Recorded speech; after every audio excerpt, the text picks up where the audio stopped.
성도 여러분, 안녕하세요. 오늘도 주의 은혜가 우리 성도님들과 함께 하시기를 바랍니다. 특별히 오늘 또 우리 사무엘하 말씀을 가지고 공부할 때 하나님의 은혜가 크게 임하는 그런 시간이 되기를 바랍니다. 오늘은 다윗 왕이 하나님 앞에 커다란 죄를 범하는 이야기를 잠깐 말씀을 통해 읽고 그 다음에 함께 공부하는 시간을 또 나눠보도록 하겠습니다. 사무엘하 11장에 등장하고 있는 다윗이 우리아의 아내 밧세바를 범하는 과정을 성경이 고발하고 있는 내용을 우리가 읽게 될 텐데, 여러분 이미 우리가 이 말씀은 여러 번 설교를 통해서 듣고 읽어봤기 때문에 이 말씀을 한번 조금 새로운 각도로 접근해 보도록 하겠습니다. 먼저 하나님 말씀을 읽겠습니다. 11장. 그 해가 돌아와 왕들이 출전할 때가 되매 다윗이 요압과 그에게 있는 그의 부하들과 온 이스라엘 군대를 보내니 그들이 암몬 자손을 멸하고 랍바를 에워쌌고 다윗은 예루살렘에 그대로 있더라. 저녁 때에 다윗이 그의 침상에서 일어나 왕궁 옥상에 거닐다가 그곳에서 보니 한 여인이 모욕하는데 심히 아름다워 보이는지라.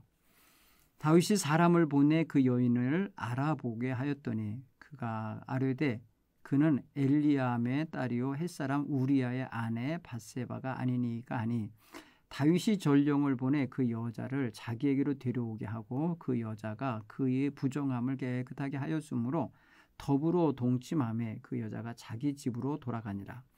그 여인이 임신하매 사람을 보내 다윗에게 말하여 이르되 내가 임신하였나이다 하니라.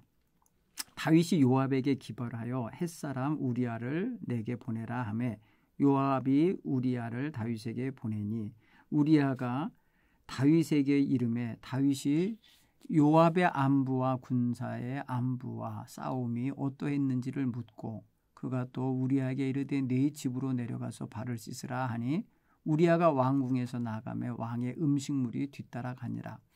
그러나 우리아는 집으로 내려가지 아니하고 왕궁 문에서 그의 주의 모든 부하들과 더불어 잔지라. 어떤 사람이 다윗에게 아뢰되 우리아가 그의 집으로 내려가지 아니하였나이다. 다윗이 우리에게 이르되 네가 길 갔다가 돌아온 것이 아니냐, 어찌하여 네 집으로 내려가지 아니하였느냐 하니, 우리아가 다윗에게 아뢰되 언약궤와 이스라엘과 유다가 야영 중에 있고 내 주 요압과 내 왕의 부하들이 바깥 들에 진치고 있거늘 내가 어찌 내 집으로 가서 먹고 마시고 내 처와 같이 자리이까. 내가 이 일을 행하지 아니하기로 왕의 살아계심과 왕의 혼의 살아계심을 두고 맹세하나이다 하니라. 다윗이 우리에게 이르되 오늘도 여기 있으라. 내일은 내가 너를 보내리라. 우리아가 그날에 예루살렘에 머무니라. 이튿날 다윗이 그를 불러서 그로 그 앞에서 먹고 마시고 취하게 하니 저녁 때에 그가 나가서 그의 주의 부하들과 더불어 침상에 눕고 그 집으로 내려가지 아니하니라.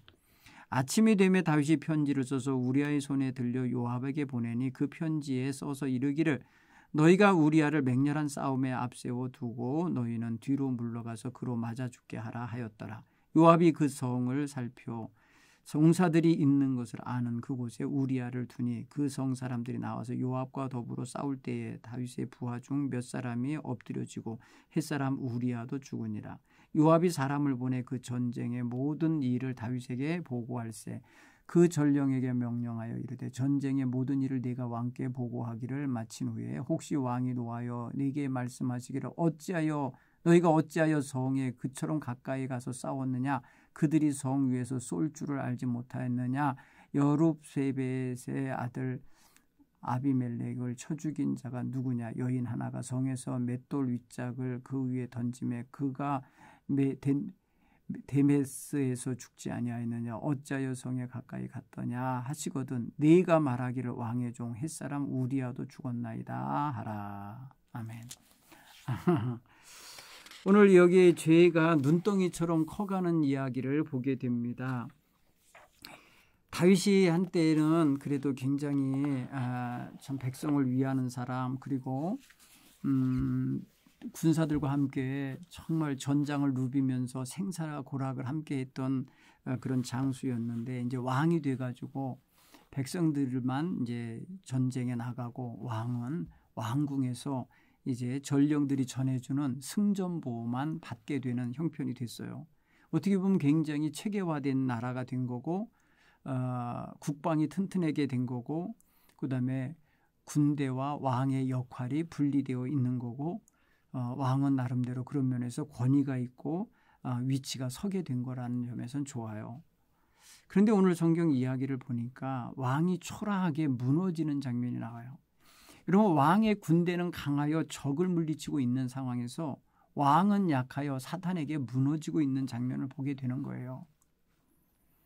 나라는 튼튼하게 적들을 물리치면서 강성한 나라가 되는데 그 나라를 다스리는 임금이 죄에게 무너져서 정말 형편없이 거꾸러지고 있는 상황을 성경은 아주 정말 예리하게 찔러내고 있다는 걸 알 수 있습니다. 여러분 모두가 다 잘해야 되는 게 맞죠. 전쟁을 나간 병사들도 정말 임전무퇴하는 자세로 승전을 해야 되는 거고 전쟁을 수행하라고 명령을 내린 왕도 후방에서 나라를 잘 다스리고 왕으로서의 체신과 그 본분을 다 감당하는 게 맞죠. 그게 정상이죠. 그걸 보니까 정말 그에 합당하게 서지 못하면은 그냥 오늘날 같으면은 매스컴이 얼마나 비난을 하겠습니까? 응?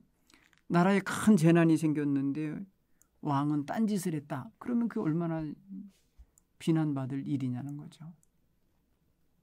몇 주 전에 우리 제천 봉양에 큰 산불이 났을 때에 충청북도 도지사가 어느 모임에 가서 술판을 벌이고 있었다. 이래갖고 말입니다. 같은 날 같은 시간에 한쪽에서는 불이 나가지고 산불이 나서 중내산해 하면서 비난하면서 불을 끄고 있느라고 정신이 없는데 도지사라는 사람은 한쪽에서 술을 마셨다. 나중에 이걸 어떻게 설명해야 될지 괴로워할 겁니다.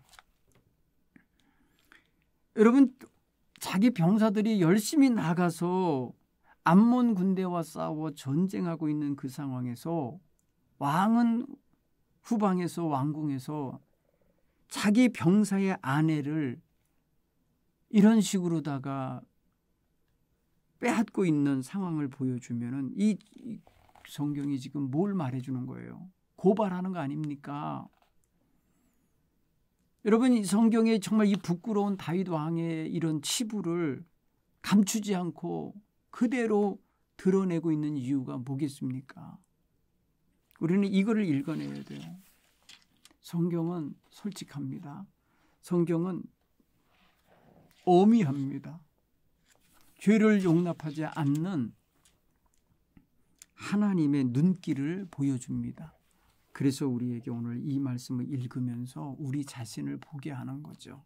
여러분 하나님 앞에 죄 없는 사람이 없죠.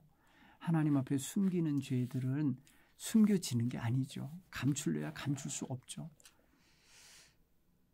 그러니 우리는 그런 어떤 뻔뻔스러움 속에 계속해서 머물거나 더 큰 죄를 지으면서 숨기거나 감추려고 하지 말고 공개하고 시인하는 이런 자세가 더 필요하다. 시간이 얼마나 갔든지 우리는 우리 기억에서 사라진다고 해서 죄가 사라지는 게 아니라는 걸 깨닫고 하나님 앞에 철저히 회개해야 될 줄 믿습니다. 오늘 성경 표현에 보면은 두 군데의 이야기가 나오는 거예요. 한 군데는 전장 이야기가 나오고 한 군데는 왕궁 이야기가 나오는 거예요. 전장에서는 적과 대치하고 있는 군사들의 모습이 나오고 충성스럽게 싸우고 있는 모습이 나오고 왕궁에서는 타락하고 있는 임금의 모습이 나오는 거예요. 같은 시간, 같은 하늘 아래에서 양쪽에서 벌어지고 있는 다른 상황을 보여주는데 여러분 한쪽에서 열심히 기도하면서 하나님을 찬양하는 성도들이 있는 그 시간에 한쪽에서는 죄악을 저지르며 세상을 어지럽게 하는 악을 도모하는 사람들이 있는 것과 똑같은 세상 모습을 보여주는 거예요. 우리는 어떤 편에 서 있어야 되는가? 두 번째는 여러분, 다윗이 무너지게 되는 상황을 가만히 여러분 주시해 보면 다윗은 누가 무슨 죄져라 해가지고 옆에 와서 촉구한 게 아니고 그가 아름다운 목욕하는 여인의 모습을 보고 난 다음에 죄 짓는 과정으로 빠져드는 걸 볼 때에 그가 보지 말아야 될 것을 보았다는 것도 되고 보고 난 다음에 무시하고 외면했어야 될 텐데 거기에 집착했다는 거하고 그 다음에 그것에 대해서 끌려가고 있다는 거죠. 그때부터는 정말 자기가 주도하는 것 같지만 사실은 아니에요. 죄가 주도하고 있는 거예요. 여러분 목욕하고 있는 밧세바의 몸을 보고 그 여인에 대하여 알아봤을 때 누구누구의 아내라는 것까지 알았으면 멈춰야죠. 자기 부하의 아내구나. 내가 돌봐야 될 내 군사의 아내구나라면 적극 보호하는 태도를 보여야 되는데 거꾸로 행동하잖아요. 보호가 아니라 빼앗는 행동을 하잖아요. 여인을 탐하는 행동을 보이잖아요. 그래서 밧세바가 목욕을 했기 때문에 부정함도 다 치웠겠구나 이렇게 생각을 한 거예요. 그리고 난 다음에 여인을 불러서 정말 동침했다라고 성경은 말하는데 여러분 여인이 달거리를 하고 난 다음에 이제 씻게 돼 있거든요. 이렇게 정결하게 하는 건데 그러고 나면 말입니다. 임신하게 돼 있잖아요. 그러면은 임신할 여지가 충분히 또 생기는 거 아니에요. 그 다음 것이. 그런데 여러분 다윗은 지금 그 여인에게만 탐하지 그 다음 일, 그 다음에 어떻게 더 번질 것인지까지 생각 못해요. 죄는 현장에 있는 거에 취하게 하지 그 결과, 그 이로 인해서 일파만파 벌어질 것까지 못 보게 해요. 여러분 죄 짓는 사람들이 다 즉흥적으로 했다든지 뭐 우발적으로 했다든지 아니냐 안 그래요. 그건 사단이 벌써 이미 아주 교묘하게 그 결과까지 이미 다 꽤 맞춰놓고 거기에 빠져들게 하는 거라는 걸 알아야 돼요. 인간이 모를 뿐이에요. 다윗이 여러분 이렇게 죄 지어놓고 났을 때 임신했다는 소식을 전해받자마자 행한 행동을 보세요. 은폐 행동을 하죠. 자, 남의 여인을 취했어요. 음란한 짓을 했어요. 그런데 그것에 씨가 맺혀졌어요. 생각 못했던 거예요. 임신을 했네. 임신을 했다는 소식을 듣자마자 생각을 한 거예요. 순간. 그래? 그러면 아이를 낳게 해. 이런 게 아니에요. 네 자식이 땀의 자식이라는 거, 네 남편의 자식이라는 거를 좀 맞춰야 돼.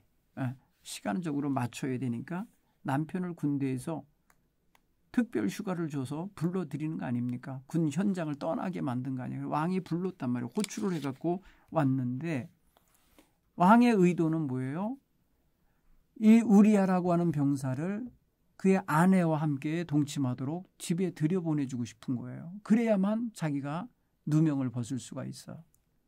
그렇게 하려고 했는데 놀랍게도 이 우리아가 안 들어가죠. 충성스럽잖아요. 오늘 이야기하는 거 보세요. 그 사람은요. 정말 다윗을 부끄럽게 만드는 자세가 있어요.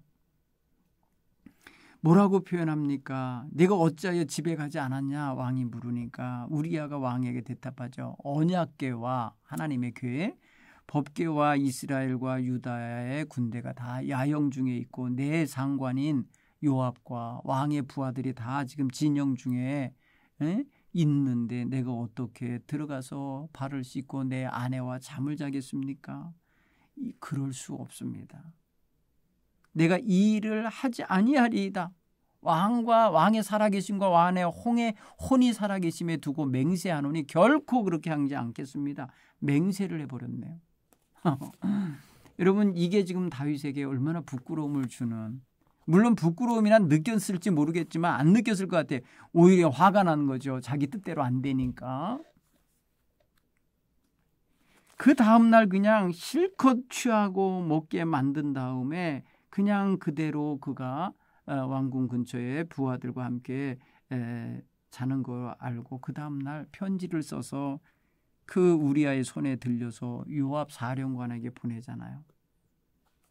여러분 그 내용을 보면 어때요? 이 충성심에 의하여 막혀버렸잖아요. 자기의 은폐하려고 했던 죄를 은폐하려고 하는 시도가 막히자 그 다음에 찾아낸 방법이 뭐예요?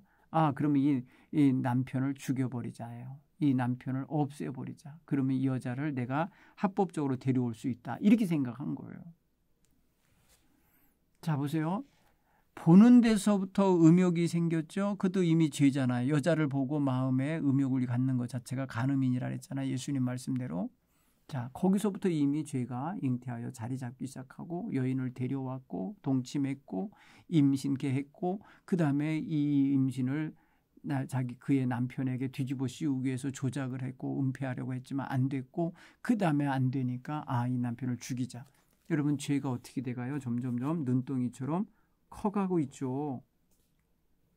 여러분 죄라는 확장성이 있어요. 죄는 점점 확장돼요. 작은 거짓말이 점점 커지는 거죠. 옛날에 여러분 그런 동화를 읽었던 것 같아요. 뚝방에 작은 이렇게 물이 새는 자리가 있는데 그거를 처음에는 손가락으로 막다가 계속 더 나오니까 손가락 2개로 막다가 안 되니까 주먹으로 막다가 나중에는 몸으로 막아서 그 아이가 그 물에 물 나오는 거를 막느라고 죽었다고 하는 이야기가 있었어요. 여러분 우리가 정말 조그만 죄도 아무렇지도 않게 여기면 바늘도적이 소도독 된다는 말을 우리가 하지만 그거는 그냥 옛날 이야기로 여기고 그냥 넘길 수도 있지만 죄라고 하는 것은 계속 커진다라는 의미로 읽으면 무서운 거예요. 얼른 멈춰야 되는 거더라고요. 자, 한번 이 말씀을 한번 좀 우리 적용해 봐요. 군대를 이끌고 나가야 하는 전장에 나가야 하는 임금이 이제는 안 나가도 될 만큼 편안해졌으면 어떻게 해야 돼요? 사실은 이제 경건하게 더 감사하면서 하나님의 은총을 이제 나에게 주지 마시고 하나님 이제 내 군대에게 주십시오 하고 그들을 위한 중보기도도 하고 막 이렇게 깨어있는 자세를 가져야 함이 마땅한데 다윗은 그러지 않고 느지막이 자고 일어나가지고 말해요. 옥상을 거닐다가 그만 죄에 빠지는 모습을 봐요. 여러분 오늘 여기서 우리가 남의 일이 아니라 나의 일을 볼 때 나의 일에 대해서도 조금 뭐랄까 게으르고 나태하고 등한히 함으로써 와지는 게으름으로 인하여 와지는 죄가 있다라는 걸 발견하십니까? 여러분 우리 기독교 역사에 보면은 7대 죄악 가운데 하나가 게으름이에요. 게으름, 나태. 이게 다른 죄들을 계속해서 배태해내고 만들어낸다고 봐요. 그러니까 게으름은 정말 죄악시 했었습니다. 근면 성실하게 살라는 의도가 더 강하겠지만은 어쨌든 자기의 임무와 자기의 역할을 회피하거나 등한히 함으로써 빚어지는 갖가지 문제와 죄악들이 나올 수 있음을 경계해야 된다는 거예요. 정말 중요한 일을 처리해야 될 사람이 점심시간에 밥 먹으러 나갔다가 밥만 먹고 빨리 들어와서 업무를 봐야 되는데 사우나를 갔어요. 사우나에 가서 그만 잠이 들었어요. 누가 깨주는 사람이 없으니까 저녁 늦게까지 자버렸어요. 그 사이에 회사는 발칵 뒤집혔어요. 그 회사는 지금 해외 바이어들에게 넘겨야 될 그런 많은 정보와 또 계약 문서가 있는데 그거를 전부 해야 될 사람이 나가서 점심 먹고 잠깐 몸 씻고 오겠다고 해갖고는 들어가고 그냥 잠이 들어갔고 저녁 늦게까지 사우나에 잠들다가 나온 사람 때문에 기가 막힌 일이 벌어질 수 있는 거죠. 여러분 자기 임무를 등한히 하면 벌어지는 엄청난 결과들이 우리의 삶의 현장에는 많이 있습니다. 그래서 항상 자기 역할을 잃어버리지 말고 있어요. 왕은 왕의 역할을 잘하고 있었어야 돼요. 통치 잘하고 있어야 돼요. 여러분 자기 군대가 쫙 나갔다는 소리는요. 자기가 다른 쪽에서는 또 적이 들어올 수도 있는 거 아니에요. 반대쪽에서. 그러면 말이에요. 군대가 나가 있는 반대쪽을 위해서라도 자기가 경계하면서 있어야 되는 건데 다윗은 그것에서 무너진 겁니다. 특별히 자기 눈앞에서 무너진 거예요. 여러분 죄가 어떻게 오나 보세요. 신실한 사람이었던 다윗에게도 죄는요 그냥 찾아온 거예요. 죄가 못 찾아갈 사람은 없어요. 죄가 못 들어가는 사람은 거의 없어요. 다 여러분 누구에게도 죄가 가요. 다만 죄에 넘어지지 않는 사람이 있고 넘어지는 사람이 있는데 넘어지지 않는 사람이 바로 누구겠어요? 바로 예수 안에 온전히 서 있는 사람이에요. 예수 십자가 앞에 바로 붙잡고 서 있는 사람, 십자가 든든히 붙잡고 있는 사람, 무너지지 않습니다.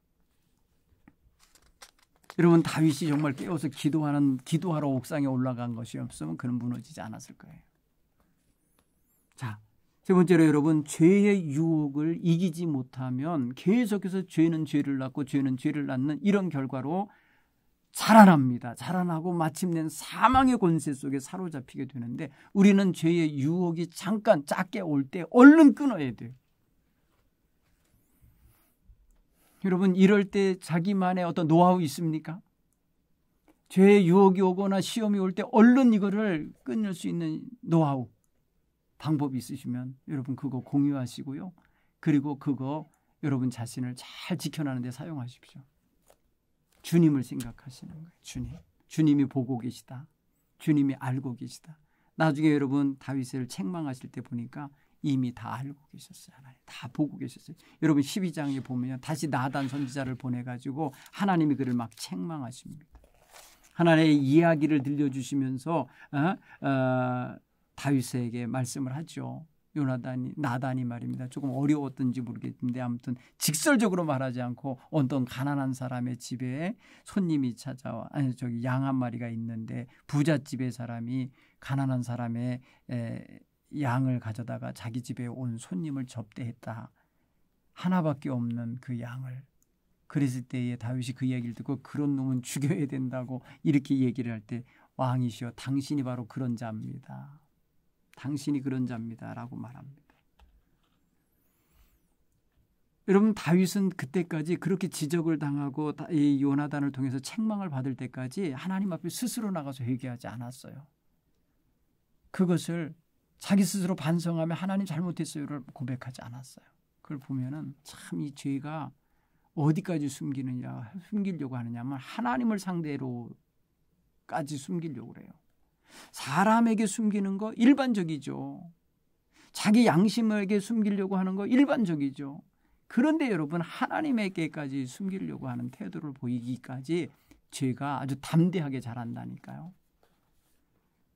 사랑하는 성도 여러분 각자마다 죄의 유혹을 이기는 자신만의 방법들을 발견해내시고 죄의 유혹이 올 때마다 원천봉쇄할 수 있는 십자가의 은총을 늘 힘입고 살아갈 수 있게 되기를 바랍니다.